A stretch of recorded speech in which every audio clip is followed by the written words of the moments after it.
Start. माननीय अध्यक्ष जी, गरीबी रेखा से नीचे रहने वाले परिवारों को दोहरी मूल्य नीति के अनुसार प्रति माह 20 किलो गेहूं, 3 रुपये प्रति किलो और चावल 5 रुपये प्रति किलो की दर से मुहैया कराया जाएगा। गरीबी रेखा के ऊपर रहने वाले परिवारों को अच्छा चावल 7 रुपये, सुपर चावल 9 रुपये और गेहूं 5 रुपये प्रति किलो की दर पर बेचा जाएगा। इसके अतिरिक्त रोजगार आश्वासन योजना और जवाहर रोजगार योजना का लाभ पाने वालों को 1 किलो गेहूं या चावल प्रति व्यक्ति प्रतिदिन दिया जाएगा। प्रधानमंत्री ने स्वीकार किया है कि इन रियायतों से सरकार के ऊपर 80 अरब रुपए का अतिरिक्त बोझ पड़ेगा। वर्तमान महंगाई के दौर में गरीबों को सस्ता अनाज देने का कोई भी सरकारी निर्णय गलत नहीं हो सकता, पर समस्या यह है कि उसको सही ढंग से क्रियान्वित किया जाता है या नहीं। उल्लेखनीय है कि नई सार्वजनिक वितरण प्रणाली व्यवस्था की सफलता पुरानी प्रणाली के दोषों को दूर किए बिना संभव नहीं हो सकती है।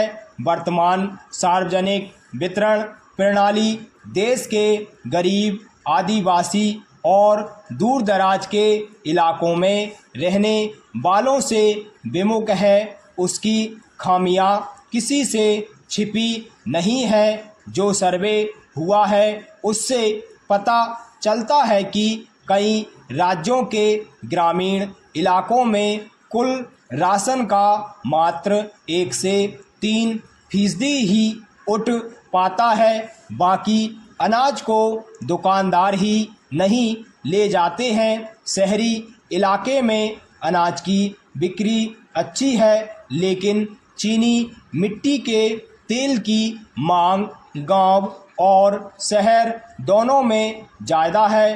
प्रश्न है कि क्या केवल 20 किलो अनाज सस्ती कीमत पर देने से गरीबी की समस्या दूर हो जाएगी? परिवार को बाकी चीज़ों के लिए बाजार की कीमतों पर निर्भर रहना पड़ेगा।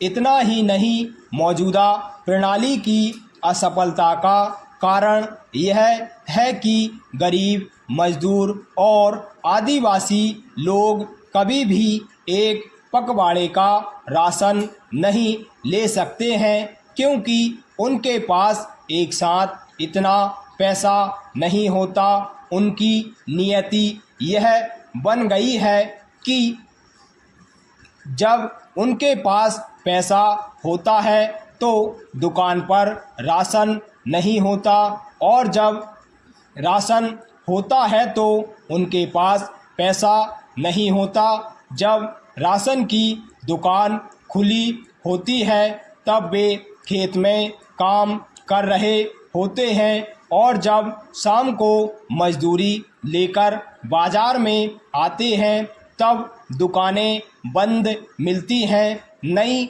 सार्वजनिक वितरण प्रणाली में मोटे अनाजों के वितरण का कोई जिक्र नहीं है। केवल गेहूं, चावल की बात कही गई है। ग्रामीण और आदिवासी क्षेत्रों में राशन व्यवस्था को कारगर बनाने के लिए अनाज की खरीदी बिक्री जरूरी है।